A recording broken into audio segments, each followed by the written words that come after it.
नमस्कार साथियों, कैसे हैं आप सभी लोग? उम्मीद करता हूँ आप सब लोग बहुत अच्छे होंगे और आप सभी लोगों की पढ़ाई भी बहुत अच्छे ढंग से आगे बढ़ रही होगी। साथियों, एक बार फिर से आप सभी लोगों का बहुत-बहुत स्वागत है मध्यकालीन भारतीय इतिहास की सीरीज में, मिडाइवल इंडियन हिस्ट्री की सीरीज में, जहां आज हम औरंगजेब के बारे में बात करेंगे, जिसे आलमगीर प्रथम, पीर ए दस्तगीर, वीर बहादुर, दरवेश, जिंदा पीर, ऐसे अलग अलग नामों से जाना जाता है। तो औरंगजेब के बारे में हम बात करेंगे। देखो, औरंगजेब को पढ़ने से पहले ना दो बातें दिमाग में बिल्कुल क्लियर होनी चाहिए। औरंगजेब के समय मुगल साम्राज्य का सर्वाधिक क्षेत्र विस्तार हमें मिलेगा। इतना बड़ा टेरिटोरियल एक्सपेंशन कभी नहीं होगा। तो कई बार एक सीधा सीधा सवाल बनता है कि किस मुगल शासक के समय मुगल साम्राज्य का सर्वाधिक क्षेत्र विस्तार था? तो वो औरंगजेब के समय था। दूसरा, औरंगजेब मुगल साम्राज्य का अंतिम महत्वपूर्ण बादशाह है, last important ruler of the Mughal empire. इसके बाद परवर्ती मुगल आएंगे, जो मुगल साम्राज्य का पतन हो जाएगा, मुगल एम्पायर डिक्लाइन कर जाएगा। तीसरा, औरंगजेब जाना जाता है अपनी धार्मिक असहिष्णुता की नीति के लिए, रिलीजियस इनटॉलरेंस की पॉलिसी के लिए। हालांकि एक बात यह भी है कि औरंगजेब के शासनकाल में हमें बहुत बड़े पैमाने पर हिंदू अधिकारी और हिंदू सैनिक सेना में देखने के लिए मिलते हैं। इतने हिंदू अधिकारी, इतने सैनिक कभी नहीं हुए। पर उसकी धार्मिक असहिष्णुता की नीति थी, मंदिरों को तोड़ने की नीति हो, हिंदू त्योहारों को बंद करने की नीति हो, अकबर के द्वारा हटाए गए जजिया को दोबारा से लगाने की नीति हो, हिंदुओं पर दोबारा से तीर्थ यात्रा कर लगाने की नीति हो। ठीक है। और भी बहुत सारी बातें। बलबन ने जो नौरोज का त्योहार शुरू किया था, नौरोज का जो त्योहार शुरू किया था वो बंद करवा दिया। अकबर ने जो झरोखा दर्शन और तुलादान की प्रथाएं शुरू की थी वो भी बंद करवा दी। तो ऐसे बहुत सारे काम औरंगजेब ने किए। ऐसे बहुत सारे अलग अलग काम उसने किए। औरंगजेब के शासनकाल में निश्चित तौर पर वास्तुकला का कोई बड़ा निर्माण नहीं हो सका। एक तो लाल किले में एक मोती मस्जिद का निर्माण वो करवाता है, और औरंगजेब का बेटा औरंगाबाद में बीबी का मकबरा बनवाता है, जिसे दक्कन का ताज कहा जाता है। पर इसका समय काल बहुत सारे अभियानों, अलग अलग मिलिट्री कैंपेन और इस समय पर होने वाले अलग अलग विद्रोहों के लिए जाना जाता है। एक और बात है साथियों, हाल ही में यूपी पीसीएस का पेपर हुआ है, प्रीलिम्स का पेपर हुआ है 12 तारीख को, और संभवतः अगली क्लास में हम उसके प्रश्नों को भी डिस्कस कर लेंगे। अच्छी बात यह है कि जो हम अब तक पढ़ रहे हैं, जो हमने मिडाइवल और एंशिएंट में पढ़ा है, थैंकफुली एक भी क्वेश्चन बाहर नहीं गया है। अगेन मैं आपसे ये बिल्कुल नहीं कह रहा हूँ कि आप मुझसे पढ़ रहे हो तो ही क्वेश्चन आया। निश्चित तौर पे और भी टीचरों से आपने पढ़ा होगा, वहां से भी क्वेश्चंस आए होंगे, बिल्कुल आए होंगे।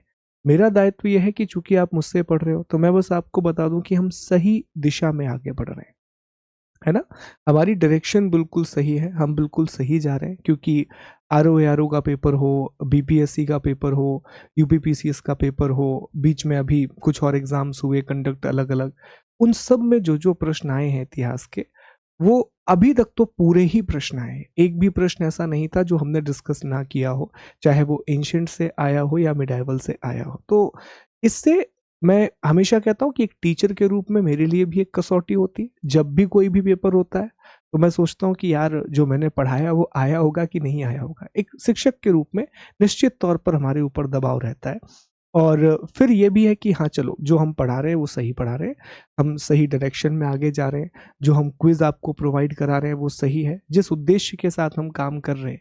यार, एक बार पढ़ना पड़े, बार बार चीजें ना पढ़ना हो, एक बार पढ़ लो, अच्छे से पढ़ लो और हमेशा के लिए झंझट से मुक्ति पाओ।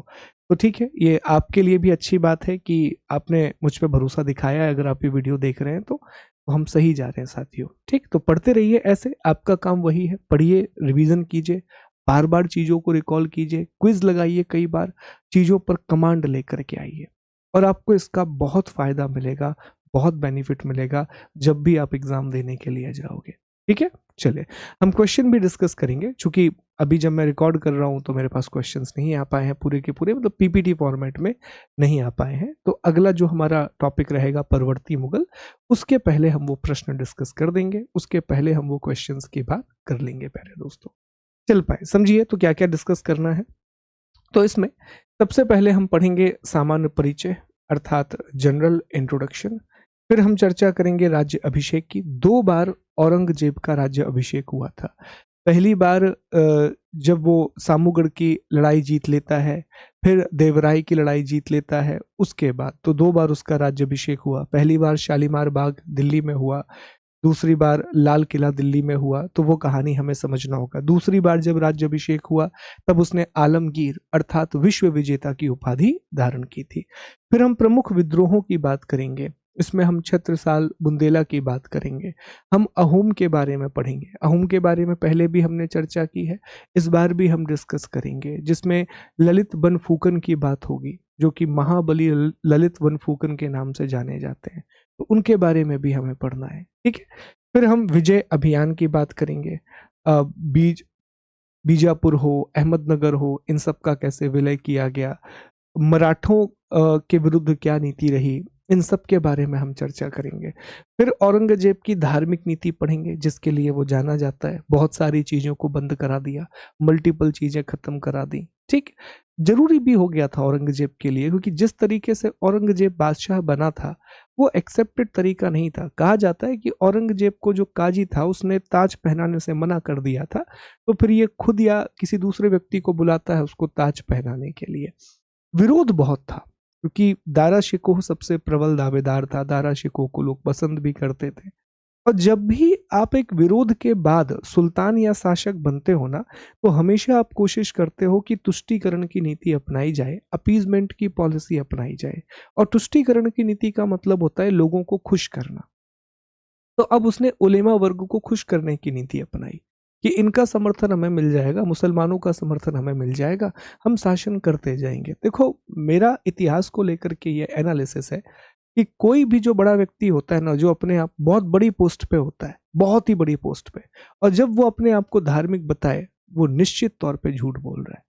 धर्म होता ही नहीं है बड़े बड़े बिल्कुल नेताओं का कोई धर्म नहीं होता। वो सिर्फ अपने फायदे के लिए चीजों का इस्तेमाल करना जानते हैं, और औरंगजेब ने भी यही किया। और ये पहली बार नहीं है जो इतिहास में हम देख रहे हैं। हमने बलबन के समय पर भी ये देखा था, हमने फिरोज शाह तुगलक के समय भी ये देखा था। मोहम्मद बिन तुगलक बीच में झूलता रहा, कभी वो उदारवादी हो जाता, कभी वो तुष्टीकरण करने लगता, वो समझ ही नहीं पाया, ठीक। तो यूज करना आना चाहिए। अलाउद्दीन खिलजी जो बिल्कुल ही नहीं मानता था, लेकिन दिखावा करता था कि नहीं मैं भी धार्मिक हूं। तो ये सब होता है फायदे के लिए, ताकि प्रशासन हमारा लंबे समय तक चल सके, एक वर्ग का समर्थन आपको मिल जाए, और उसी वर्ग के समर्थन के बावजूद आपकी सरकार या आपका जो रिजीम है वो चलता रहे।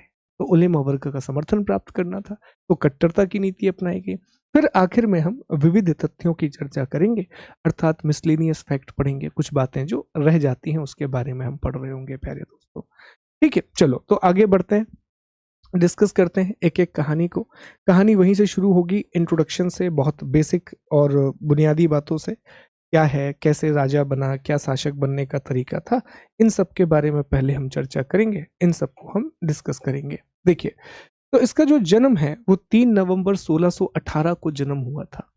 जो औरंगजेब का जन्म है, जो औरंगजेब का जन्म है, तो इसका जन्म 3 नवंबर 1618 को इसका जन्म हुआ था। अब कई जगह पर आपको एक और डेट मिलेगी 24 अक्टूबर, कई जगह पर आपको एक और डेट मिलेगी 24 अक्टूबर। कुछ किताबें 24 अक्टूबर मानती हैं। कहाँ पर हुआ था, तो दोहाद नाम की एक जगह है गुजरात में, वहां पर इसका जन्म हुआ था, ठीक है। अब इसके जो पिता हैं, पिता पिता का नाम शाहजहां, हम पहले भी पढ़ चुके हैं। और जो माता है, माता, तो माता का नाम था मुमताज, जिसे हम अर्जुमंद बानो बेगम के नाम से जानते हैं। और ये शाहजहां और मुमताज की 7वीं संतान था। ये दोनों की 7वीं संतान था साथियों। पूरा हमने कहानी सुनी थी, कहानी याद होगी आप लोगों की। सबसे पहले जहां आरा का जन्म हुआ था, वही जहां आरा जिसे शाहजहां ने पादशाह बेगम की उपाधि दी थी। मैं एग्जैक्टली बोल रहा हूँ, शाहजहां ने पादशाह बेगम की उपाधि दी थी। और औरंगजेब जब सुल्तान बना, औरंगजेब जब बादशाह बना, तो उसने उसको प्रथम महिला की उपाधि दी, जो फर्स्ट विमेन का टाइटल उसको दिया था कि मुगल साम्राज्य की वो पहली महिला है। ठीक है, तो ये सातवीं संतान था शाहजहां और मुमताज की। इसका जो गुरु थे वो मीर मोहम्मद हाकिम थे। जो गुरु थे वो मीर मोहम्मद हाकिम थे। तो ये भी आपको पता होना चाहिए, कई बार पूछ लिया जाता है कि गुरु का नाम क्या था। तो गुरु का नाम मीर मोहम्मद हाकिम था। मीर मोहम्मद हाकिम। अब इसको बहुत सारे अलग अलग नामों से जाना जाता है। इसके बहुत सारे अलग अलग नाम हैं, डिफरेंट डिफरेंट नाम है। जैसे एक नाम इसको दिया जाता है हाफिज। एक नाम इसको दिया जाता है हाफिज। हाफिज इसलिए कहा गया कि इसे पूरी की पूरी जो कुरान है, पूरी की पूरी जो कुरान है वो कंठस्थ थी, इसलिए इसको हाफिज की उपाधि दी गई। एक और टाइटल इसे दिया जाता है और वो टाइटल है आलमगीर। आलमगीर, आलमगीर प्रथम। ठीक है, और ये टाइटल इसको राज्य अभिषेक के दौरान मिला था। इसका मतलब होता है विश्व का विजेता, विश्व का विजेता। एक और टाइटल इसे दिया जाता है दरवेश। ठीक है, एक और टाइटल से दिया जाता है दरवेश। दरवेश का मतलब होता है इस्लाम के अनुसार चलने वाला, एक ऐसा व्यक्ति जो पूरी तरीके से इस्लाम के अनुसार अपना जीवन जीता है, उसे दरवेश कहा जाता है। एक और इसको टाइटल मिला और वो टाइटल है जिंदा पीर। वो टाइटल है जिंदा पीर, क्योंकि ये कट्टर सुन्नी मुसलमान था। ही वॉज ऑर्थोडॉक्स सुन्नी मुस्लिम। वो कट्टर सुन्नी मुसलमान था। ही वॉज ऑर्थोडॉक्स सुन्नी मुस्लिम। यही कारण है कि उसे एक और उपाधि दी गई, और वो कौन सी उपाधि थी? जिंदा पीर की उपाधि थी। शाहजहां ने इसको एक और उपाधि दी थी, वो भी मैं यहाँ पे लिख दे रहा हूँ। ये शाहजहां के द्वारा दी गई उपाधि थी बहादुर। जो बहादुर की उपाधि है, ये शाहजहां के द्वारा इसे दी गई थी। शाहजहां ने ये टाइटल दिया था। तो ये सारे इसी के नाम हैं। ठीक है, ये सारे इसी के नाम हैं साथियों, ये याद रखना। कई किताबों में एक और नाम मिलता है पीर ए दस्तगीर। कई किताबों में एक और नाम मिलता है पीर ए दस्तगीर। तो ये सब इसी के नाम है। तो ये बहुत बेसिक जानकारी हो गई कि उसका जन्म कहाँ हुआ। तो जन्म 3 नवंबर 1618 को दोहाद गुजरात में जन्म हुआ था। शाहजहां और मुमताज की सातवीं संतान था। शाहजहां और मुमताज की सबसे बड़ी संतान का नाम जहां आ रहा था प्यारे दोस्तों। ठीक है, फिर गुरु का नाम मीर मोहम्मद हाकिम था। अन्य नामों में सबसे इंपॉर्टेंट है जिंदा पीर या पीर ए दस्तगीर, दरवेश, ये दो नाम बड़े इंपॉर्टेंट है। शाहजहां ने बहादुर की उपाधि दी थी। आलमगीर प्रथम विश्व का विजेता, जब उसका दूसरी बार राज्य अभिषेक हुआ तब ये उपाधि धारण की। हाफिज, क्योंकि कहा जाता है कि उसे पूरी की पूरी जो कुरान है वो कंठस्थ थी, पूरी कुरान उसको याद थी।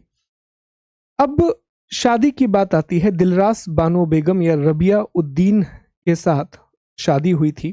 आइए डिस्कस करते हैं। 18 मई 1637 को जब विवाह की बात आती है, ध्यान दीजिएगा, तो जो इसका विवाह है, विवाह वो 1637 मई 1637 में हुआ। किसके साथ? दिलरास बानो बेगम, दिलरास बानो बेगम के साथ। अब जो दिलरास बानो बेगम है साथियों, दिलरास बानो बेगम का जो मकबरा है, दिलरास बानो बेगम का जो मकबरा है वो औरंगाबाद में बना हुआ है। औरंगाबाद। ठीक है, औरंगाबाद को फिलहाल जो नया नाम है वो संभाजी नगर है। संभाजी नगर है, महाराष्ट्र में आता है। और इस मकबरे को नाम दिया गया है बीबी का मकबरा। इसे नाम दिया गया है बीबी का मकबरा। ठीक, और इसे दक्कन का ताजमहल कहा जाता है। उसी तरीके से बना, पर उतना ज्यादा बना नहीं पाया, उस तरीके से ये बना नहीं पाया साथियों जैसे बनाना चाहता था। ठीक है, और ये जो है दिलरास बानो बेगम, इन्हें रबिया उद दौरानी की उपाधि दी गई थी। राबिया उद दौरानी। अब यहाँ ना एक छोटी सी कहानी है। एक कुछ किताबें जो लिखती है ना वो ये कहती हैं कि एक्चुअल में बीबी का जो मकबरा है ना वो औरंगजेब ने नहीं बनवाया। हाँ, ये बात सच है कि औरंगजेब ने उसको बनवाने के आदेश दिए थे, पर औरंगजेब का एक बेटा था।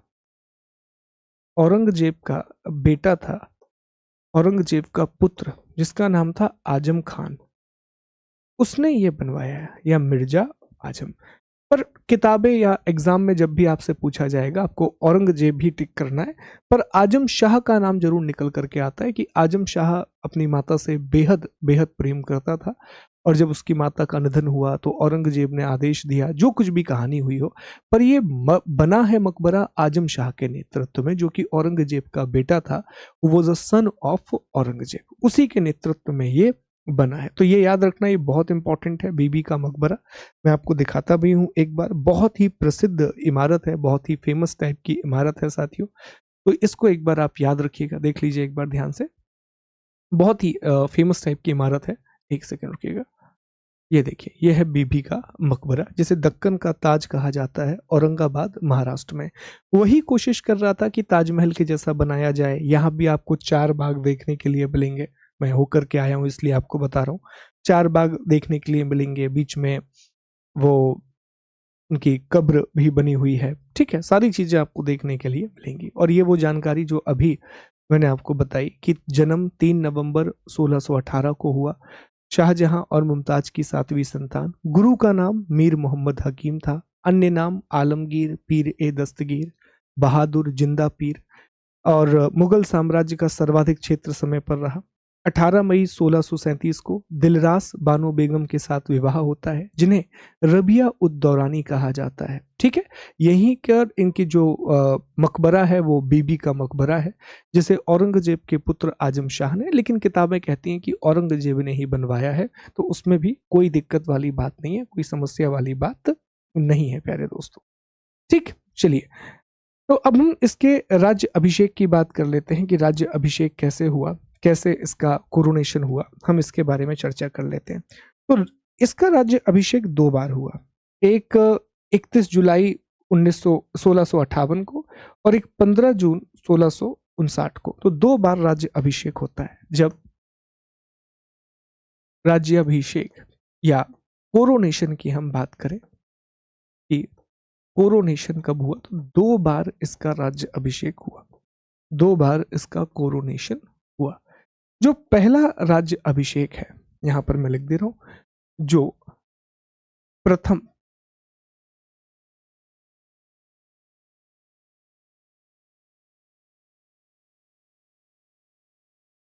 अर्थात पहला जो राज्य अभिषेक है वो 31 जुलाई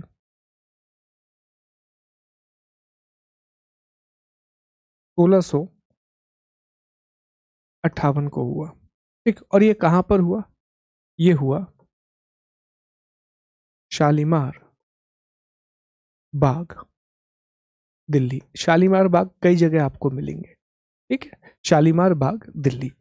जो दूसरा राज्य अभिषेक है, जो द्वितीय अर्थात सेकंड कोरोनेशन है, ये हुआ प्यारे दोस्तों 15 जून 1659 को। कहां पर? लाल किला, दिल्ली। जब दूसरा राज्य अभिषेक हुआ ना, तब दूसरे राज्य अभिषेक के बाद इसने बहुत बड़ी मात्रा में दान किया, बहुत बड़ी मात्रा में इसने डोनेशन दिया। कहा जाता है कि लगभग 80 प्रकार के कर थे, तो 80 प्रकार के करों को इसने माफ कर दिया। अब करों को, आपको याद होगा हमने एक शब्द पढ़ा था, अब वाव। याद है आपको, हमने एक वर्ड पढ़ा था अब वाव। बड़ा इंपॉर्टेंट शब्द है ये, बहुत ही इंपॉर्टेंट वर्ड है अब वाव। तो अब वाव ऐसे करों को कहा जाता था जो रेगुलर टैक्स के अलावा लगते थे। जो रेगुलर टैक्स के अलावा जो भी कर लगा करते थे उन्हें हम अब वाव बोलते थे। एग्जाम्पल के लिए, जैसे मान लीजिए कि अभी हम इनकम टैक्स दे रहे हैं और जीएसटी दे रहे हैं। ये दो हमारे नॉर्मल टैक्स हैं। अब इसके बाद सरकार कह दे कि आपसे हम एजुकेशन टैक्स भी लेंगे, आपसे हम एंटरटेनमेंट टैक्स भी लेंगे, तो ये दो रेगुलर टैक्स हैं हमारे, वो अबवाब का हिस्सा नहीं होंगे। They are not the part of अबवाब। अबवाब में वही कर होते हैं जो नियमित करों के अलावा लिए जाते हैं। एग्जाम्पल के लिए, कल मान लीजिए कि भारत में बहुत बड़ी मात्रा में कोई महामारी आ गई, अब सरकार को पैसा चाहिए, तो सरकार कहेगी कि हम आप लोगों पे कोविड टैक्स अप्लाई कर रहे हैं, कि जीएसटी और इनकम टैक्स तो आप दे ही रहे हो, लेकिन उसके अलावा अब हमें 2% का कोविड टैक्स भी चाहिए। तो इकोनॉमी में कई बार आपने सर चार्जेस के बारे में पढ़ा होगा, ये सब अबवाब का ही हिस्सा है। तो याद रखने वाली बात यह है कि अबवाब में वो सारे कर आते हैं जो नियमित करों के अलावा लिए जाते हैं, जो रेगुलर टैक्सेस के अलावा लिए जाते हैं।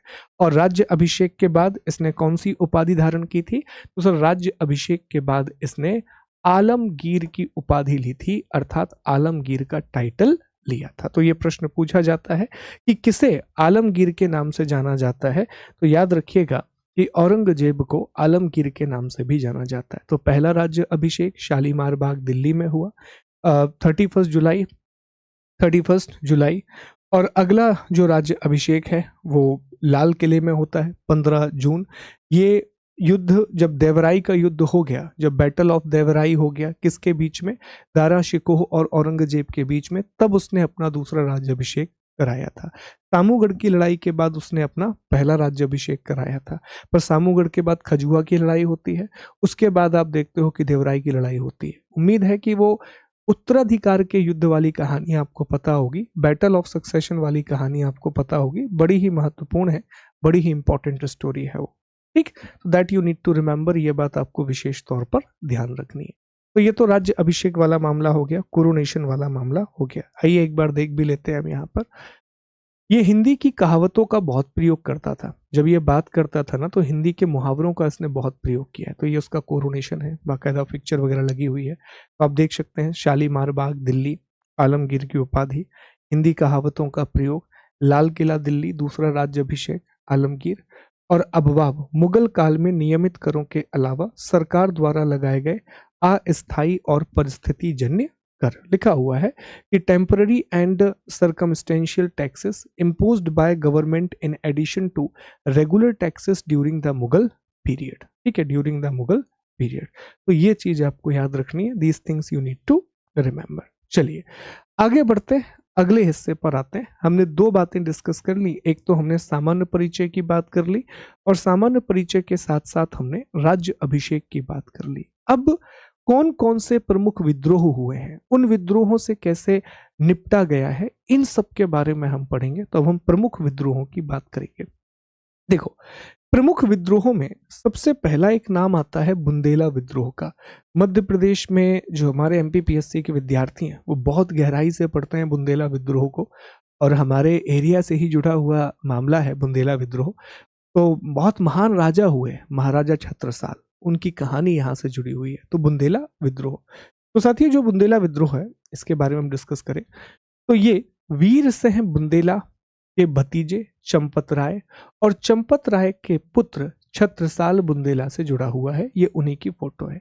छत्रसाल बुंदेला छत्रपति शिवाजी महाराज और बाजीराव प्रथम के भी सहायक थे। कहा जाता है कि मस्तानी से मुलाकात जो है बाजीराव प्रथम की, वो छत्रसाल बुंदेला की टेरिटरी में ही हुई थी। ठीक है, इनके आध्यात्मिक गुरु, छत्रसाल बुंदेला के आध्यात्मिक गुरु का नाम महामती प्राणनाथ है, जिन्होंने प्रणामी संप्रदाय बनाया था, और औरंगजेब के द्वारा इन्हें बुंदेल केसरी की उपाधि दी गई।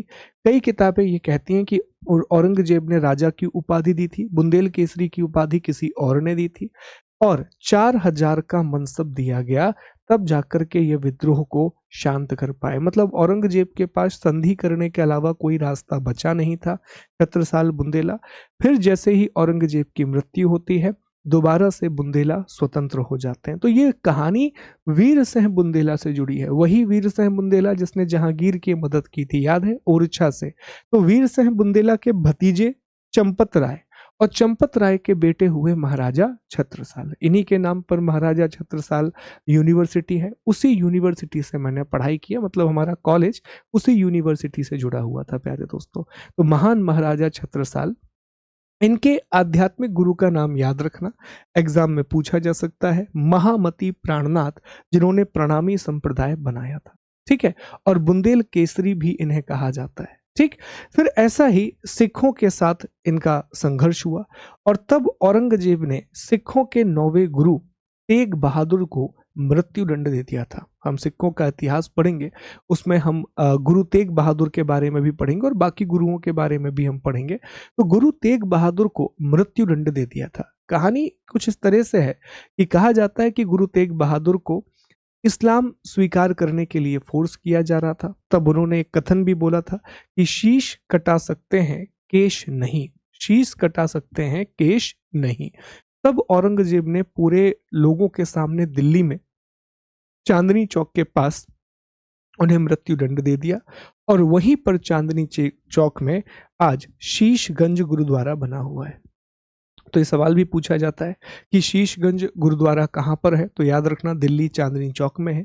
गुरु तेग बहादुर को मृत्यु दंड दिया था औरंगजेब ने। ठीक है, इसके बाद साथियों सतनामी विद्रोह। सतनामी विद्रोह जो है वो नारनौल हरियाणा में वीरभान के नेतृत्व में होने वाला एक कृषक विद्रोह था साथियों। सतनामी अपने आप को मुंडिया बोलते हैं और ये कबीरपंथी और अद्वैतवाद पर विश्वास करते हैं। अब कबीर अद्वैत में ही मानते थे। हमने डिस्कस किया है कि जो महान संत कबीर हुए वो निर्गुण विचारधारा से संबंधित थे, वो सगुण विचारधारा से संबंधित नहीं थे। तो जो कबीरपंथी होते हैं वो शुद्ध अद्वैतवादी ही होते हैं। वो अद्वैत की विचारधारा में ही मानते हैं कि ब्रह्मा और जीव एक ही है, ब्रह्मा और जीव में कोई अंतर नहीं है।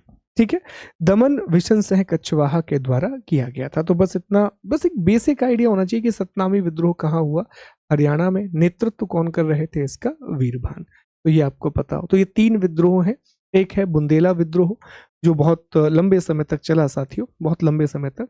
तो इसमें महाराजा छत्रसाल बुंदेला शामिल हैं, जो कि छत्रपति शिवाजी महाराज और बाद में बाजीराव प्रथम के सहायक भी रहे।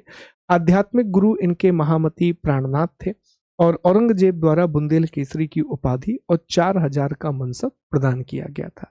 गुरु तेग बहादुर जो कि 9वें सिख गुरु थे, तो गुरु तेग बहादुर को मृत्यु दंड दे दिया था औरंगजेब ने दिल्ली में, और दिल्ली में चांदनी चौक में ही स्थित है शीशगंज गुरुद्वारा। तो ये प्रश्न पूछा जाता है कि शीशगंज गुरुद्वारा कहाँ पर है, दिल्ली में। किसके लिए, गुरु तेग बहादुर के स्मृति में वहां पर बना हुआ है साथियों ये। ठीक है, चलिए और आगे बढ़े, कुछ और चीजों की बात करनी है, कुछ और विद्रोहों के बारे में हम पढ़ेंगे। तो इसमें अब नाम आता है संभाजी महाराज का। और संभाजी महाराज का नाम कैसे निकल के आता है, अभी हम और मराठों के बारे में पढ़ेंगे तो बहुत डिटेल में मैं आपको संभाजी महाराज के बारे में पढ़ाऊंगा। फिलहाल मैं एक बेसिक आइडिया में दे रहा हूँ इस पिक्चर के थ्रू कि संभाजी महाराज की कहानी कैसे यहाँ से शुरू होती है। देखो ये जो शाहजहां औरंगजेब है, औरंगजेब के बेटे का नाम था अकबर, अकबर द्वितीय। तो अकबर द्वितीय ने अपने पिता के खिलाफ विद्रोह कर दिया था। अकबर ने अपने पिता के खिलाफ विद्रोह कर दिया। अब अकबर ने विद्रोह तो कर दिया लेकिन वो इतना शक्तिशाली तो था नहीं, तो औरंगजेब की शाही सेना ने उसको हराया। अब जब वो हार गया तो जान बचाने के लिए वो संभाजी महाराज के पास गया था। दक्षिण में छत्रपति संभाजी महाराज के पास गया था, वही संभाजी महाराज जिन्हें छावा के नाम से जाना जाता है। हाल ही में आपने एक फिल्म देखी होगी, बहुत ही कमाल की फिल्म बनाई गई छावा, जिसमें संभाजी महाराज और कवि कलश की पूरी कहानी है। और आखिरी में कहा जाता है कि लगभग 40 दिनों तक औरंगजेब ने टॉर्चर किया था संभाजी महाराज को और फिर उनकी मृत्यु होती है।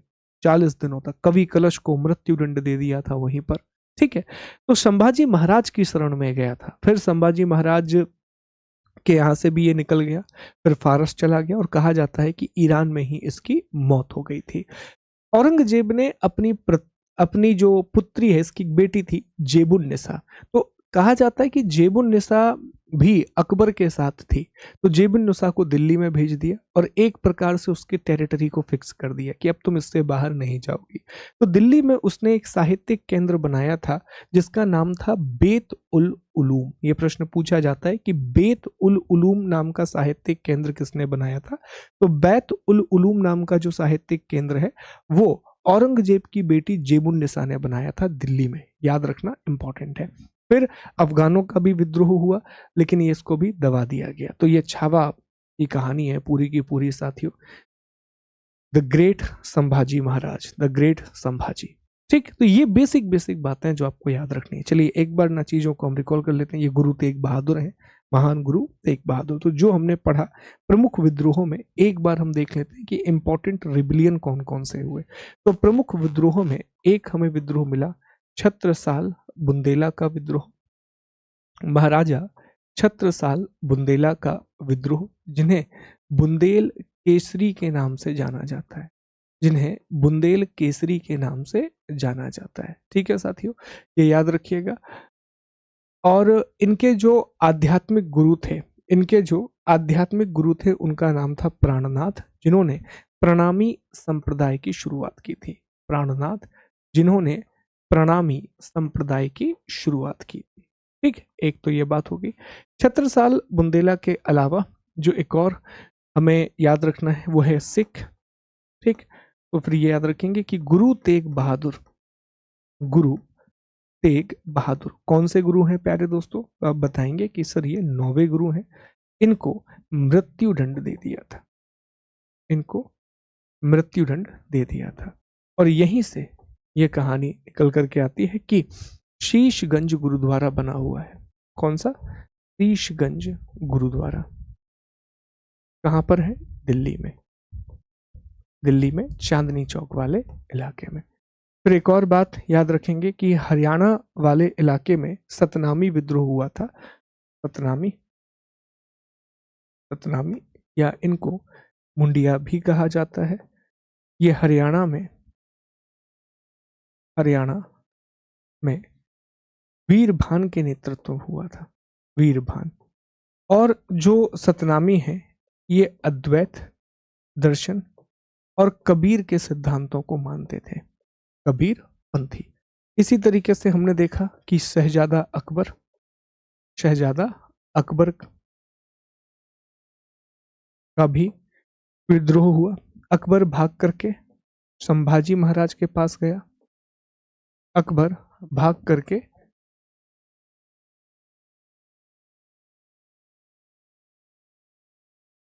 संभाजी महाराज के पास गया और संभाजी महाराज के पास अकबर, संभाजी महाराज यहां से पारस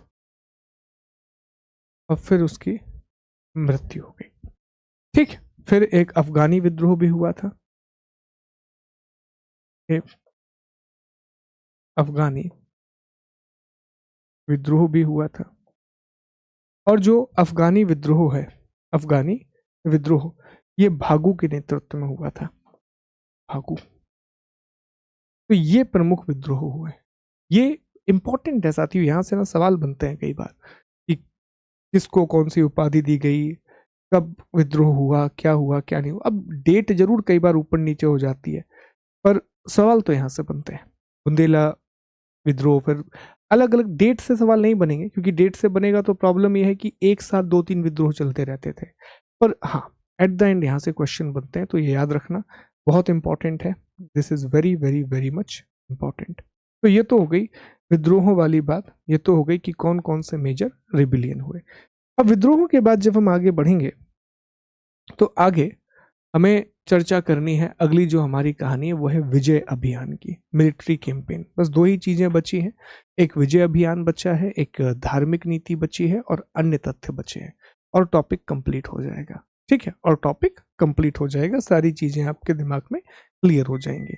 अब जब हम विजय अभियान की बात करते हैं, मिलिट्री कैंपेन की बात करते हैं, तो इसमें 3 चीजें हमें डिस्कस करनी है। एक, हमें यह डिस्कस करना होता है विजय अभियान में कि सर एक इसने पूर्वी भारत पर आक्रमण किया था। ये जो पूर्वी भारत वाला इलाका है, यह पूर्वी भारत, ईस्टर्न इंडिया। ठीक, यहां अहोम, तो हम इसके अहोम वाले विद्रोह को समझेंगे। फिर इसने दक्षिण भारत,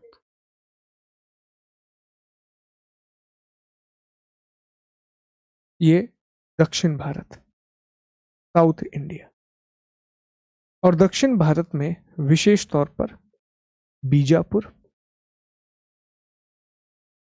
और अहमदनगर, बीजापुर और अहमदनगर। ठीक है, और इसी में गोलकुंडा है, गोलकुंडा, बीजापुर और गोलकुंडा, सॉरी अहमदनगर नहीं आएगा, बीजापुर और गोलकुंडा। ठीक है, बीजापुर और गोलकुंडा, एक एक साल का अंतर रहता है, 86 में और ये 1687 में, दोनों पर अधिकार। फिर तीसरा जो बहुत बड़ा संघर्ष चला और कभी खत्म ही नहीं हो पाया, वो था मराठे, वो था मराठा। और मराठा संघर्ष कभी खत्म ही नहीं हो पाया साथियों। शुरुआत इसकी छत्रपति शिवाजी महाराज से हुई और ये चलता ही रहा जब तक मुगल खत्म नहीं हो गए ना, तब तक ये चलता ही रहा। फिर वो चाहे संभाजी महाराज हो, चाहे वो ताराबाई हो, वही ताराबाई जिन्हें पुर्तगालियों ने ईमानदार की उपाधि दी, फिर जो पेशवा हो, वो कभी नहीं रुका। ठीक है, कभी नहीं रुका। और मराठे बहुत आगे रहे हैं इस संघर्ष में, जो मराठे हैं वो बहुत आगे रहे हैं इस संघर्ष में। ठीक है, तो ये पूरी कहानी हमें दिखाई देगी, ये कहानी हमें पढ़ना है। तो इसे पूर्वी भारत या अहोम की नीति कहा जाता है, ये दक्षिण नीति है औरंगजेब की। और फिर एक राजपूत नीति है जिसके तहत मेवाड़ और मारवाड़ के साथ संघर्ष होगा। पर ज्यादा प्रश्न जो यहाँ से बनते हैं वो बनते हैं अहोम से और दक्षिण नीति से। अहोम इसलिए भी इंपॉर्टेंट हो गया साथियों कि रिसेंटली क्या हुआ कि अहोम में एक युद्ध हुआ था और उस युद्ध का नाम था सराय घाटी का युद्ध। क्यों इंपॉर्टेंट हो गया वो मैं आपको बता रहा हूं कि सराय घाटी का एक युद्ध हुआ था 1671 में। 1671 में एक बैटल हुआ, बैटल ऑफ सराय घाटी। तो उस सराय घाटी के युद्ध में राजा वहां के चक्रध्वज थे, राजा का नाम चक्रध्वज था, पर जो वीर सेनापति थे उनके, उनका नाम था लचित बरफुकन, लचित बरफुकन। इन्होंने बहुत बड़ी लड़ाई लड़ी थी और सराय घाटी के युद्ध में जब राजा चक्रध्वज जो कि अहोम के राजा थे और इनके सेनापति लचित बरफुकन, मैंने पहले ललित बोल दिया था, इनका बहुत ही बड़ा योगदान रहा। चाहे वो मीर जुमला हो, या पहले मीर जुमला जीतता है, बाद में शाइस्ता खान को हराया और पूरे साम्राज्य पर अधिकार किया। तो हाल ही में ना इनका 400वां बर्थ एनिवर्सरी था, तब मोदी जी ने इनको रिकॉग्नाइज किया था। तो यहां से इस तरह के सवाल बन जाते हैं कि अच्छा महावीर लचित बरफुकन कौन थे। तो यही बस हमें डिस्कस करना है, इन्हीं सब बातों के बारे में हम पढ़ेंगे, एक एक करके बढ़िया तरीके से सारे कैंपेन को डिस्कस करेंगे, सभी चीजों को बढ़िया तरीके से पढ़ेंगे। एक बार ये देखो, फिर हम आगे बढ़ते हैं, अगले हिस्से पर आते हैं साथियों। चलिए साथियों, तो आगे बढ़ते हैं और सबसे पहले हम चर्चा करेंगे औरंगजेब के पूर्वी अभियान या अहोम साम्राज्य के बारे में। ठीक है, बहुत अच्छे से समझिएगा, ये भारत के ना बहुत गौरवशाली इतिहास का हिस्सा है, इंडिया की एक बहुत ही ज्यादा ग्लोरीफाइड हिस्ट्री का हिस्सा है। अनफॉर्चुनेटली हम इसे नहीं पढ़ते हैं क्योंकि टेक्स्ट बुक्स में नहीं पढ़ाया गया है, पर आइए आज आपको बताते हैं अहोम का इतिहास, जहां आप महाबली लाचित बारफुकन के बारे में भी जान पाएंगे। तो ये जो हिस्सा आप देख रहे हैं ना प्यारे दोस्तों, ये जो पूरा का पूरा हिस्सा आप देख रहे हैं, ये पूरा हिस्सा जिसमें असम, अरुणाचल का हिस्सा, कुछ नागालैंड, कुछ ये हिस्से तिब्बत का हिस्सा, ये पूरा हिस्सा अहोम राज्य का हिस्सा था। ये पूरा का पूरा जो हिस्सा आप देख रहे हैं, यही अहोम राज्य का हिस्सा था। ये हमने पहले भी पढ़ा है अहोमों के बारे में। तो यहाँ अहोम राज्य था साथियों, यहाँ पर अहोम साम्राज्य था, अहोम साम्राज्य। और जिस समय मुगलों से संघर्ष हुआ, संघर्ष शुरू होता है 58 में और लगभग 71 तक संघर्ष चलता है। तो इस समय यहाँ पर कामरूप वंश का शासन था। यह सवाल भी पूछा जाता है कि किस वंश का शासन था, तो कामरूप वंश का शासन था। और इनकी जो राजधानी थी वो गढ़गांव थी। ये याद रखना, बहुत इंपॉर्टेंट बातें हैं कि जिस समय ये विद्रोह होगा, जिस समय संघर्ष होगा इनका मुगलों के साथ, तो उस समय यहाँ पर जो कैपिटल है वो गढ़गांव है। इस समय जो राजधानी है वो गढ़गांव है, ये याद रखिएगा। और दूसरा बात ये याद रखिएगा प्यारे दोस्तों कि गढ़गांव इनकी राजधानी है, कामरूप वंश है। और हाँ, कामरूप वंश है, याद रखेंगे। तो अब अहोमों से दो लड़ाइयां होती हैं मुगलों और अहोम के बीच में। एक 1663 में, 1663 में। अब 1663 में कौन सी लड़ाई होती है? तो 1663 में जो लड़ाई होती है उसमें मुगलों की ओर से कौन लड़ रहा था? तो मुगल की ओर से था मीर जुमला। तो सर मीर जुमला कौन था? मीर जुमला बंगाल का सूबेदार था। मीर जुमला बंगाल का सूबेदार था। सूबेदार का मतलब आप गवर्नर से समझ सकते हैं। अच्छा, मीर जुमला की भी कहानी है। मीर जुमला की स्टोरी यह है कि मीर जुमला ईरान से आया हुआ एक हीरे का व्यापारी था। ये मूल रूप से ना व्यापार करता था हीरों का, और इसका मूल नाम भी जो था ना वो मोहम्मद कासिम था। इसका जो मूल नाम है वो मोहम्मद सईद था। तो मोहम्मद सईद इसका मूल नाम था। ये हीरों का व्यापार करता था। बाद में इसकी प्रतिभा से प्रभावित होकर के औरंगजेब ने इसे बंगाल का सूबेदार बनाया था। इसे बंगाल का सूबेदार अपॉइंट किया गया था। तो मीर जुमला। वहीं दूसरी तरफ अगर हम समझें कि अहोम की तरफ से कौन था, तो अहोम की तरफ से इस समय यहाँ के राजा थे राजा जयध्वज। राजा जयध्वज, ठीक है। इस युद्ध में राजा जयध्वज की हार होती है, और हार के बाद एक बहुत ही अपमानजनक संधि होती है। एक बहुत ही ज्यादा डिसरिस्पेक्टफुल ट्रीटी होती है, जिसे हम गिरजा घाटी की संधि कहते हैं। जिसे हम गिरजा घाटी की संधि के नाम से जानते हैं, या ट्रीटी ऑफ गिरजा घाटी के नाम से जानते हैं। तो एक तो ये प्रश्न आ गया, ठीक है, गिलजारी घाटी की संधि, ठीक। इसे हम गिलजारी घाटी की संधि, ट्रीटी ऑफ गिलजारी घाटी के नाम से जानते हैं साथियों, ठीक। तो इस पहले वाले युद्ध में राजा जयध्वज या अहोम राजवंश की हार हो जाती है, और मीर जुमला इसमें जीत जाता है। देखो, मीर जुमला की जो पूरी की पूरी कहानी है ना, तो मोहम्मद काजिम नाम का एक व्यक्ति था। मोहम्मद काजिम ने आलमगीर नाम की एक किताब लिखी है। तो उस आलमगीर नाम की किताब से हमें मीर जुमला की पूरी कहानी मिलती है साथियों। इसके बाद जो अगली लड़ाई होती है वो 1771 में होती है, और ये बहुत इंपॉर्टेंट 1671 में होती है। 1671 में 1671 में अगली लड़ाई होती है, और ये ब्रह्मपुत्र नदी के पास, या ब्रह्मपुत्र नदी के पास ही एक जगह है, और उस जगह का नाम है सराय घाटी। तो सराय घाटी का युद्ध होता है, बैटल ऑफ सराय घाटी। ये डेट याद रखना, ये बहुत इंपॉर्टेंट है कि सराय घाटी की लड़ाई कहाँ पर हुई। तो ब्रह्मपुत्र घाटी में हुई, असम वाले क्षेत्र में। और सराय घाटी की जो लड़ाई है, it is very very very important battle, ठीक है।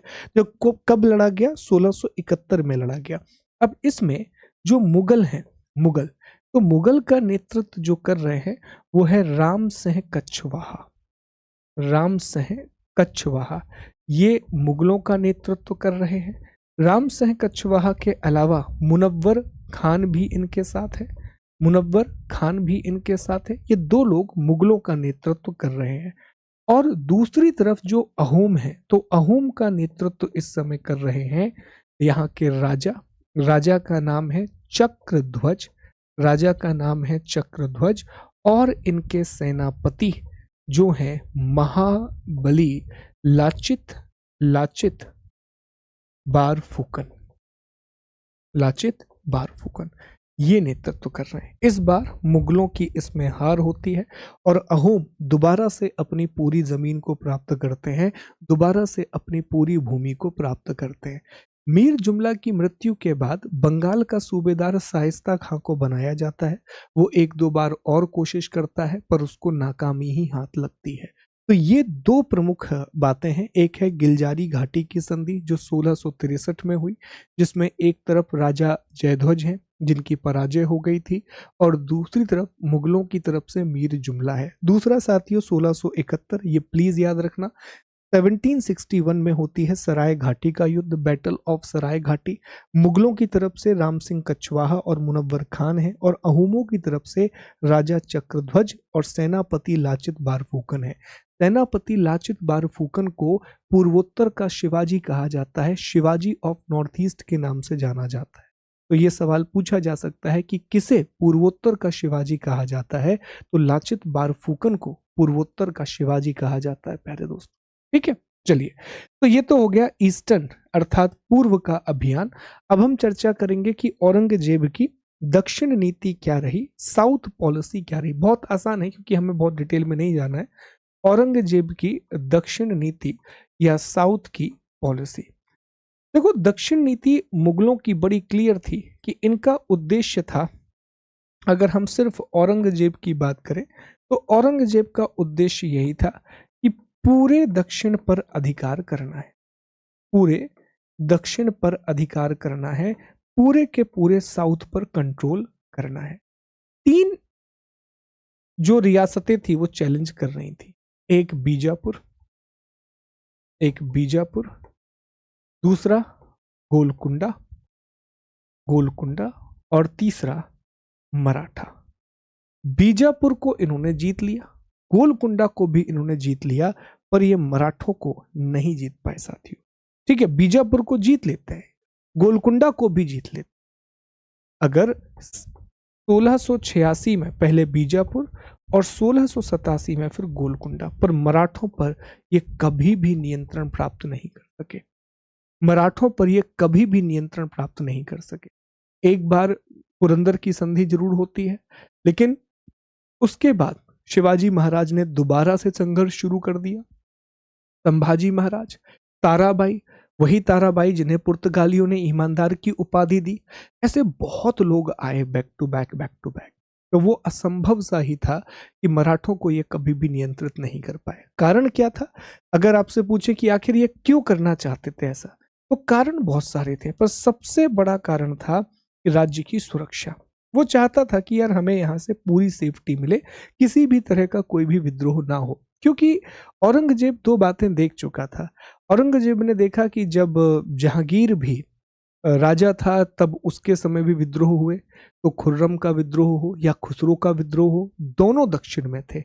फिर वो खुद का इतिहास भी जानता था कि औरंगजेब बहुत लंबे समय तक दक्कन का सूबेदार रहा है, उसने अपनी जिंदगी का एक बहुत बड़ा हिस्सा दक्कन के सूबेदार के रूप में ही गुजारा है। काबुल कांधार भी गया, लेकिन बहुत बड़ा हिस्सा उसने दक्कन के सूबेदार के रूप में गुजारा था, तो वो उस क्षेत्र को बहुत अच्छे से जानता था। उसका सबसे बड़ा कंसर्न यही था कि वो नहीं चाहता था कि किसी भी तरह का कोई विद्रोह यहाँ से हो।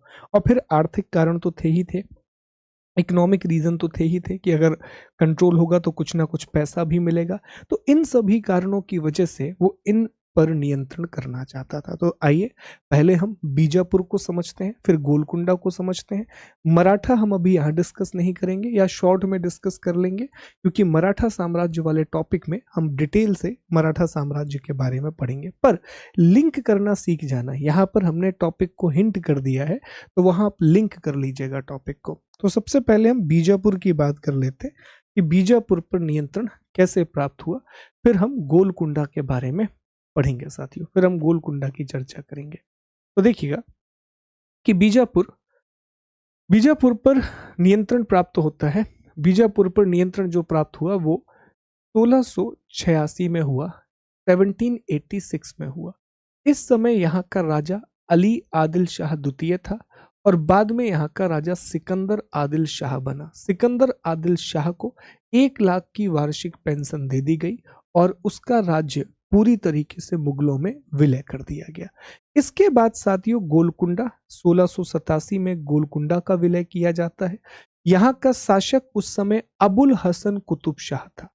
अबुल हसन कुतुब शाह था। ये प्रश्न पूछे जाते हैं कि जब बीजापुर का मुगल साम्राज्य में विलय किया गया तो वहां का शासक कौन था? तो जब बीजापुर का विलय किया गया तो सिकंदर आदिल शाह शासक था, और जब गोलकुंडा का विलय किया गया तब अबुल हसन कुतुब शाह यहाँ का शासन था। तो इसको 50,000 की वार्षिक पेंशन दे दी, और दौलताबाद का दुर्ग दे दिया और वहां इसने अपना जीवन बिताया।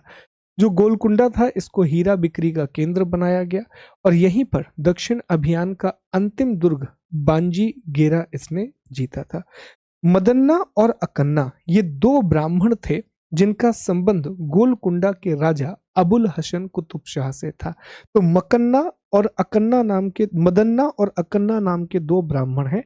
इनका संबंध जो है अबुल हसन कुतुब शाह की सेना से रहा है या उसकी गतिविधियों से रहा है।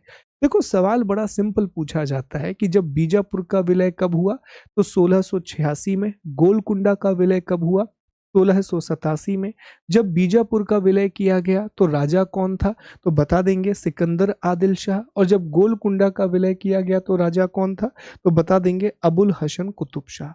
अबुल हसन कुतुब शाह जब था तब गोलकुंडा का विलय 87 में। सिकंदर आदिल शाह जब शासक था तो 86 में बीजापुर का विलय। बस इतना ही प्रश्न पूछा जाएगा और डिटेल में नहीं जाएगा। ठीक है साथियों, तो अब हम मराठा की बात कर लेते हैं। मराठों के बारे में हम डिस्कस कर लेते हैं साथियों।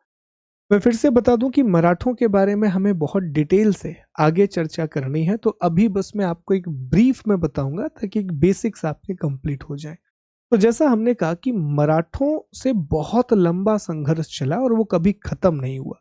माना यह जाता है कि जब शिवाजी महाराज ने जुन्नार पर आक्रमण किया तब मराठा और मुगलों का संघर्ष शुरू हुआ। फिर शिवाजी महाराज, संभाजी महाराज जिनके ऊपर फिल्म बनी है छावा, ठीक है, राजा राम, ताराबाई जिन्हें पुर्तगालियों के द्वारा ईमानदार की उपाधि दी गई थी, इन सभी लोगों ने लंबे समय तक संघर्ष किया। क्योंकि इसके बाद ना 1707 के बाद तो वैसे भी मुगल कमजोर हो जाते हैं, मुगलों की कोई शक्ति नहीं रहती और पेशवा बाजीराव हों, फिर पेशवाओं ने पूरी तरीके से अधिकार किया है। पर जब तक औरंगजेब रहा तो इन सभी लोगों ने संघर्ष किया है साथियों। फिर 1660 में शाइस्ता खान ने शिवाजी पर आक्रमण किया था, वही शाइस्ता खान जिसे बंगाल का सूबेदार बनाया गया था। 24 जून 1665, ये आगे भी हम डिटेल में पढ़ेंगे, 24 जून 1665 को पुरंदर की संधि होती है राजा जयसिंह और शिवाजी महाराज के बीच में। यह सवाल सीधा सीधा पूछा जाता है कि पुरंदर की संधि किसके बीच में हुई, हमें डिटेल में पढ़ना है। अभी बस ब्रीफ में याद रख लो कि पुरंदर की एक संधि है, एक लड़ाई होती है शिवाजी महाराज और राजा जयसिंह के बीच में। राजा जयसिंह मुगलों का नेतृत्व कर रहे थे और शिवाजी महाराज मराठों का नेतृत्व कर रहे थे। इसमें शिवाजी महाराज की पराजय होती है। उसके बाद एक संधि होती है जिसे पुरंदर की संधि कहा जाता है या ट्रीटी ऑफ पुरंदर कहा जाता है। और पुरंदर की संधि जो है वो 24 जून 1665 को हुई थी, 24 जून 1665 को हुई थी। फिर 1689 में संगमेश्वर की लड़ाई होती है और इसमें संभाजी महाराज और मंत्री कवि कलश की मृत्यु हो जाती है। संभाजी महाराज को लगभग 40 दिनों तक औरंगजेब यातनाएं देता है। कवि कलश की उसी दिन हत्या कर दी जाती है। तो संगमेश्वर की लड़ाई हुई, पर इसके बाद भी मराठे कभी शांत नहीं हुए। मराठों ने हमेशा, जैसा मैंने कहा, कि संघर्ष किया और कहा जाता है कि आखिरी में औरंगजेब ने भी यही बात मान ली थी कि यह संभव नहीं है नियंत्रण कर पाना। ठीक, तो बस ये घटनाक्रम याद रखना, आगे हम ये सारी चीजें पढ़ेंगे। ठीक है, इसके बाद साथियों कुछ और बातें पढ़ लें कि औरंगजेब को दक्कन का सम्राट कहा जाता है, दक्षिण का सम्राट बाद अकबर को कहा जाता है, दक्कन का सम्राट औरंगजेब को कहा जाता है। औरंगजेब की मृत्यु 3 मार्च 1707 को अहमदनगर में होती है और इसका मकबरा खुलदाबाद नाम की एक जगह है दौलताबाद में। रिसेंटली यहाँ पर विवाद भी हो गया था खुलदाबाद, तो यही फकीर बुरहानुद्दीन की मजार के पास दफनाया गया। तो कई बार यह सवाल पूछा जाता है कि औरंगजेब की मकबरा कहाँ पर है, तो औरंगजेब का जो मकबरा है वो दौलताबाद में स्थित है साथियों, और इसकी मृत्यु अहमदनगर में हुई थी 3 मार्च 1707 को। बहुत जिया है औरंगजेब, ठीक है। और इसकी मृत्यु के बाद मुगल साम्राज्य का पतन हो गया, जो मुगल एम्पायर है वो कोलैप्स कर गया। और जब हम मुगल साम्राज्य के पतन के कारण पढ़ेंगे ना, जैसे कल हमको एक टॉपिक पढ़ना है परवर्ती मुगल, तो परवर्ती मुगल पढ़ने के बाद हम उसके पतन के कारण भी पढ़ेंगे। तो वहां आपको एक बात समझ में आएगी कि औरंगजेब या पूरा का पूरा मुगल साम्राज्य डिक्लाइन कर गया, उसका सबसे बड़ा कारण था औरंगजेब का अविश्वासी होना। वो किसी पर भी भरोसा नहीं करता था, क्योंकि उसने खुद अपने भाइयों की हत्या की थी, खुद अपने पिता को जेल में बंद रखा था, 8 साल तक वो जेल में रहे, उनकी मृत्यु हो गई। अपने बेटे को ऑलमोस्ट मरवा दिया था, अगर वो भागता नहीं तो ईरान चला गया वो भाग के। तो पूरा उसका दौर ही ऐसा रहा है। तो वो कभी भी किसी पर विश्वास नहीं कर पाया, तो अपने उत्तराधिकारों को उसने तैयार किया ही नहीं। इसीलिए कहा जाता है कि ठीक है, आपकी विरासत आपने बनाई है, पर आप विरासत किन हाथों में छोड़ करके जा रहे हो, ये बात बहुत महत्वपूर्ण हो जाती है। ठीक है, ये बात बहुत इंपॉर्टेंट हो जाती है। फिर जाटों के साथ लड़ाई होती है साथियों। तो जाटों का जो नेतृत्व है वो गोकुला और राजा राम ने किया था। राजा राम ने जो एक भरतपुर राजवंश है जो कि चूड़ामन और महाराजा बदन सिंह के द्वारा स्थापित किया गया था। 1670 में तिलपत की लड़ाई भी होती है। ये लड़ाई बड़ी इंपॉर्टेंट है, तिलपत की लड़ाई। और जाटों ने सिकंदरा में स्थित अकबर के मकबरे को भी लूटा था। तो ये प्रमुख विद्रोह हैं, ये इंपॉर्टेंट कैंपेन है जो आपको पता होने चाहिए जब हम चर्चा करते हैं दक्षिण की नीति की, अर्थात साउथ की पॉलिसी की। तो अब तक हमने क्या क्या पढ़ा? हमने अहोम के बारे में पढ़ा। हमने अहोम के बारे में पढ़ा कि 1663 में 1663 में गिलजारी घाटी की संधि होती है, और गिलजारी घाटी की संधि में मीर जुमला और राजा जयध्वज के बीच में होती है। 1671 में सराय घाटी की लड़ाई होती है, जिसमें एक तरफ राजा चक्रध्वज और उनके सेनापति लाचित बरफुकन हैं, और दूसरी तरफ राम सिंह कछवाहा और मुनव्वर खान हैं। इसमें राम सिंह कछवाहा अर्थात मुगलों की सेना हार जाती है और अहोमों की जीत हो जाती है। दक्षिण में 1686 में बीजापुर पर अधिकार किया। बीजापुर का राजा उस समय सिकंदर था साथियों। तो बीजापुर पर 1686 में अधिकार किया। 1786 में बीजापुर को कैप्चर किया और सिकंदर आदिल शाह को 1 लाख की पेंशन दे दी। अगले ही साल 1687 में उन्होंने गोलकुंडा पर अधिकार किया। अबुल हसन कुतुब शाह वहां का राजा था। मदन्ना और अकन्ना ये 2 सहायक थे ब्राह्मण, जो कि अबुल हसन कुतुब शाह के सहायक थे। फिर मराठों से संघर्ष शुरू हुआ। छत्रपति शिवाजी महाराज से राजा जयसिंह की पुरंदर की संधि होती है। उसके बाद भी संघर्ष आगे बढ़ता है। संगमेश्वर की लड़ाई संभाजी के साथ होती है और ये लड़ाई आगे चलती ही गई। अंततः 1707 में डेथ हो जाती है औरंगजेब की अहमदनगर में। उसे दौलताबाद के पास दफना दिया गया। ठीक है, अब हम चर्चा करेंगे राजपूतों के साथ किस तरह के संबंध थे। अगेन बहुत डिटेल बात नहीं है, बेसिक सी बात है, पर हाँ हमें पता होना चाहिए कि राजपूत नीति में क्या परिवर्तन आया। और यहाँ पर हम वीर दुर्गादास की बात करेंगे, जिन्हें कर्नल टॉड ने राठौरों का यूलिसिस कहा है। जिन्हें कर्नल टॉड ने राठौरों का यूलिसिस कहा है। देखो, एक बात ना जो गलत कर दी औरंगजेब ने, वो था राजपूत नीति की विफलता। एक बात औरंगजेब के हम पतन में ये भी डिस्कस करेंगे कि राजपूत नीति में इसने बदलाव कर दिए। अकबर ने राजपूतों के प्रति एक बहुत ही सम्मान की और समावेशन की नीति अपनाई थी। अकबर ने राजपूतों के प्रति एक सम्मान और समन्वय की नीति अपनाई थी, अर्थात एक ऑनर और इंक्लूजन की पॉलिसी अडॉप्ट की थी, सम्मान और समावेशन की नीति अपनाई थी। इससे हुआ यह कि राजपूतों के साथ मुगलों के संबंध अच्छे रहे आए और बहुत ज्यादा विरोध नहीं झेलना पड़ा, और इवन उनकी सहायता मिली अलग अलग सैन्य अभियानों में। इस चीज को बहुत हद तक जहांगीर और शाहजहां ने भी बरकरार रखा। बीच में हालांकि कुछ विद्रोह होते, लेकिन बहुत हद तक उसको बरकरार रखा। औरंगजेब ये नहीं कर पाया। औरंगजेब का उद्देश्य वही था। औरंगजेब के अंदर ईगो बहुत था, आप कह सकते हैं कि उसे हर चीज पर अधिकार करना था, हर एक चीज को उसे कैप्चर करना था। इसलिए उसकी राजपूत नीति ही खत्म हो गई जो अकबर ने शुरू की थी। दूसरा, अकबर की राजपूत नीति अकबर की धार्मिक नीति से भी बहुत गहरे रूप में जुड़ी हुई थी। वो हिंदुओं के त्योहार में शामिल होता था, हिंदुओं के त्योहार मनाता था, जजिया जैसे कर उसने खत्म कर दिए थे। ये सारी चीजें औरंगजेब बिल्कुल उल्टा, इसने जजिया को दोबारा लागू कर दिया।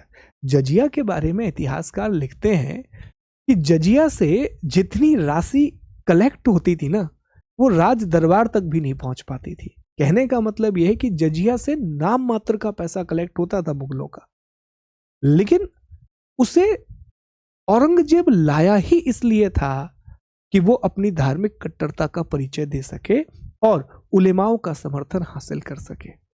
तो कई इतिहासकारों ने यही लिखा कि ये सिर्फ और सिर्फ एक दिमाग की उपज थी, क्योंकि इससे कुछ भी आय नहीं हुई जजिया जैसे कर को लगाने से। उल्टा आपने हिंदुओं का विद्रोह और चालू करवा दी और राजपूतों से अपने संबंध खराब कर लिए।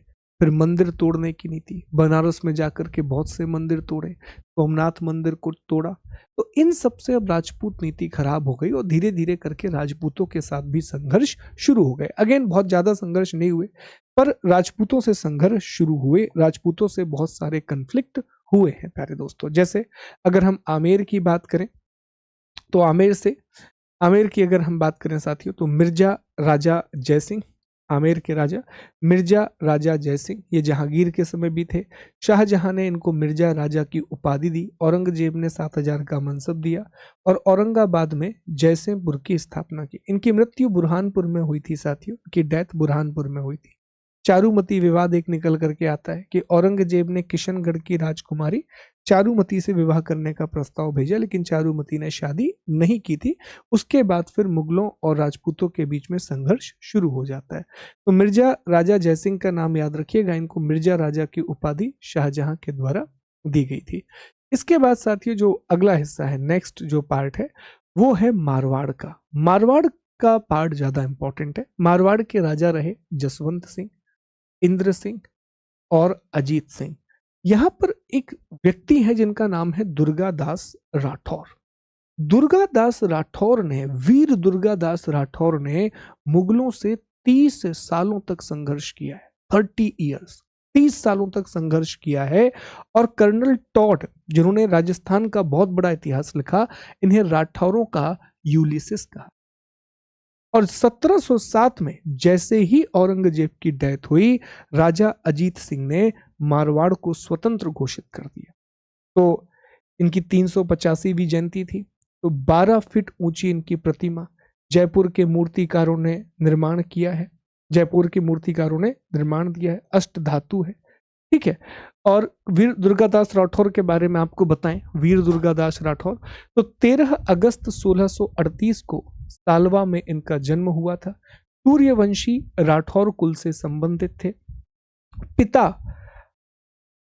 आसकरण मारवाड़ महाराजा के जागीरदार थे, ठीक है। मारवाड़ के महाराजा जसवंत सिंह के विश्वस्त थे दुर्गादास, तो जसवंत सिंह के समय से ये मारवाड़ों से जुड़ गए थे।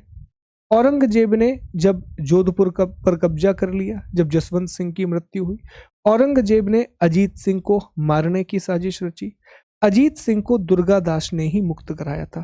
20 साल तक मारवाड़ मुगलों के अधीन रहा, लेकिन उस बीच में ये संघर्ष करते रहे। 1707 में औरंगजेब की मौत के बाद जोधपुर से बाहर निकाल दिया वीर दुर्गादास ने सभी को, और खुद गद्दी पर नहीं बैठे, अजीत सिंह को मारवाड़ का नेता बनाया। 22 नवंबर 1718 को उज्जैन में वीर दुर्गादास जी की मृत्यु हुई थी। तो ये प्रश्न देखिए कितना इंपॉर्टेंट है कि वीर दुर्गादास जी की मृत्यु कहां पर हुई? उज्जैन में हुई थी प्यारे दोस्तों।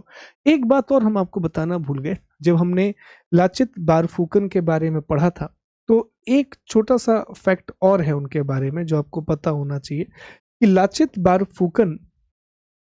बारफूकन, जिससे में 24 नवंबर को लाचित दिवस भी मनाया जाता है, भारतीय रक्षा academy, NDA, national defence academy, ये सबसे अच्छे कैडर का जो नाम है, जो सर्वश्रेष्ठ कैडर है, उनका नाम है लाचित बारफूकन स्वर्ण पदक।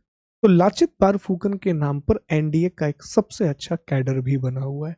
तो ये छोटी छोटी बातें कई बार ये पूछ ली जाती हैं। तो वीर दुर्गादास हो गए, लाचित बारफूकन हो गए, इनके बारे में साथियों इंफॉर्मेशन होनी चाहिए। कौन थे, कहाँ से थे, जन्म कहाँ हुआ, किसकी सेना में थे, ऐसे ही सवाल पूछे जाते हैं, ठीक है। चलिए, तो अब हम धार्मिक नीति की बात और कर लेते हैं, रिलीजियस पॉलिसी के बारे में और बात कर लेते हैं। बहुत ही कट्टर किस्म की धार्मिक नीति थी। एक कट्टर सुन्नी मुसलमान था औरंगजेब, और औरंगजेब ने अपनी साम्राज्यवादी महत्वाकांक्षा को पूरा करने के लिए, अपने इंपीरियलिस्टिक एम्बिशंस को फुलफिल करने के लिए एक बहुत ही ऑर्थोडॉक्स रिलीजियस पॉलिसी अपनाई थी, जो पूरी तरीके से मुसलमानों के तुष्टीकरण पर आधारित थी, जो मुसलमानों के अपीजमेंट पर डिपेंड करती थी। अगेन यार, जो शुरुआत में हमने आपको बताया कि ऐसे लोग जब राजा बनते हैं तो समर्थन तो चाहिए, सपोर्ट तो चाहिए। वो सपोर्ट कैसे मिलेगा? तो सपोर्ट इसी तरह की चीजों से मिलता था साथियों। अब जब ये शासक बना तो इसने सिक्कों पर कलमा बंद करवा दिया। क्या क्या बंद करवाया वो देखना। सिक्कों पर कलमा लिखना बंद हो गया। नौरोज का त्योहार जो कि बलबन ने शुरू किया था वो बंद करवा दिया।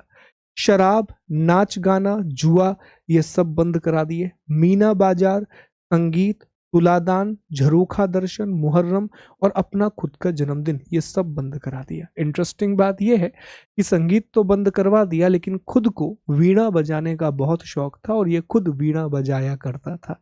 ठीक है, तो उसके बारे में कई बार कहा जाता है कि वो दिखावटी मुसलमान बहुत था। बहुत से काम वो करता ही इसलिए था कि उसे, देखो शुरू में ही हमने बता दिया कि राजा का कोई धर्म नहीं होता, बस उसे धर्म को यूज करना आता है। वो सही तरीके से उसे यूज कर पाता है ताकि लोगों को उलझाए रखा जा सके। अगली चीज, इसने हिंदुओं पर तीर्थ यात्रा कर लगा दिया, हिंदुओं पर रिलीजियस पिलग्रिमेज टैक्स लगा दिया।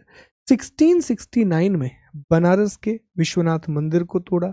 बाद में मथुरा का केशवदास मंदिर जो कि वीर सिंह बुंदेला ने बनवाया था।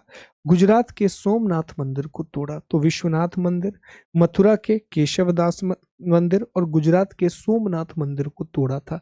जब हमने पहली बार सोमनाथ मंदिर पर आक्रमण की बात करी थी तब भी हमने बताया था गजनवी के समय कि किस किसने मंदिर को तोड़ा। आखिरी में सरदार पटेल जी ने उसका रिनोवेशन करवाया था, लेकिन उनकी मृत्यु हो गई थी, तो उसमें जो प्राण प्रतिष्ठा है वो डॉक्टर राजेंद्र प्रसाद के द्वारा की गई थी। ठीक है। मुहतसिब, ये मुसलमानों के धार्मिक आचरण की देखरेख करने के लिए एक नया अधिकारी नियुक्त किया गया। मुहतसिब नाम का एक नया अधिकारी नियुक्त किया गया और इसका काम यह था कि मुसलमान सही तरीके से शरीयत का पालन कर रहे हैं, ऐसा तो नहीं है कि वो अपने आचरण का ही पालन नहीं कर रहे हैं। और मुल्ला औजा वाजीह को पहला अधिकारी नियुक्त किया गया था। तो ये सब धार्मिक कट्टरता के प्रतीक है। पूछ लिया जाता है, कई बार मेंस में ही पूछ लिया जाता है कि औरंगजेब की धार्मिक नीति को समझाइए, तो यही है औरंगजेब की धार्मिक नीति, कट्टर धार्मिक नीति। ठीक है। इसने जजिया को दोबारा से लागू किया था। ये बहुत बड़ी बात थी, जजिया को दोबारा से इसने लागू किया था। और इसकी धार्मिक नीति का उद्देश्य क्या था? तो हमेशा अपने, जब भी ये भाषण देता या बात करता तो हमेशा कहता कि मैं दारुल हर्ब को दारुल इस्लाम में बदलना चाहता हूँ। दारुल हर्ब मतलब काफिरों का देश, काफिर मतलब जो इस्लाम को नहीं मानते। तो मैं दारुल हर्ब को दारुल इस्लाम में बदलना चाहता हूँ। तो वो भारत को दारुल हर्ब कहता था और उद्देश्य यही था कि मैं इसे दारुल इस्लाम में कन्वर्ट करूंगा, जो कभी पूरा नहीं हो पाया। 1663 में इसने सती पर प्रतिबंध लगा दिया। अकबर ने भी इसकी कोशिश की थी, पर औरंगजेब ने स्ट्रिक्टली इसे लागू किया था और सती प्रथा पर पूरी तरह से रोक लगा दी थी। फिर राजपूत और मराठों को छोड़कर सभी हिंदुओं को पालकी और अच्छे घोड़ों की सवारी पर प्रतिबंध लगा दिया और हथियार रखने पर भी प्रतिबंध लगा दिया था साथियों। तो ये उसकी धार्मिक नीति थी, ये उसकी रिलीजियस पॉलिसी थी। इतने सारे काम उसने किए। नौरोज त्योहार को बंद करवा दिया। महल में या राज परिसर में शराब नहीं पी जाएगी, खुद शराब का त्याग कर दिया। जुआ नहीं खेला जाएगा, वैश्याओं को बाहर निकाल दिया। मीना बाजार को बंद करवा दिया। फिर झरोखा दर्शन वगैरह तो पहले ही बंद हो गए थे। मंदिर को तोड़ा, सोमनाथ मंदिर को तोड़ा, मथुरा के केशवदास मंदिर को तोड़ा, विश्वनाथ मंदिर को तोड़ा बनारस में। फिर जजिया को दोबारा लागू कर दिया और जजिया की डेट पूछी जाती है, तो जजिया को दोबारा लागू किया था। ये डेट प्लीज याद रखिएगा, बहुत इंपॉर्टेंट है। 1679 में जजिया को दोबारा लागू किया था और मुहतसिब नाम के आचरण अधिकारी नियुक्त किए थे, जिनका काम था कि क्या लोग इस्लाम के हिसाब से जीवन जी रहे हैं या नहीं जी रहे हैं। तीर्थ यात्रा कर हिंदुओं पे दोबारा लगा दी और वो दारुल हर्ब को दारुल इस्लाम में बदलना चाहता था। अर्थात वो चाहता था कि हर एक व्यक्ति यहाँ इस्लाम का पालन करने लगे। ठीक है। अब जजिया को एक बार हम देख लेते हैं। बहुत पहले से जजिया के बारे में पढ़ रहे हैं, क्योंकि अब इसके बाद हम जजिया की बात नहीं करेंगे। एक आध बार शायद चर्चा हो, अदरवाइज नहीं होगी। देखिए, पहले एक पक्ष और पढ़ लें कि दूसरी तरफ औरंगजेब की सेना में सबसे अधिक हिंदू थे।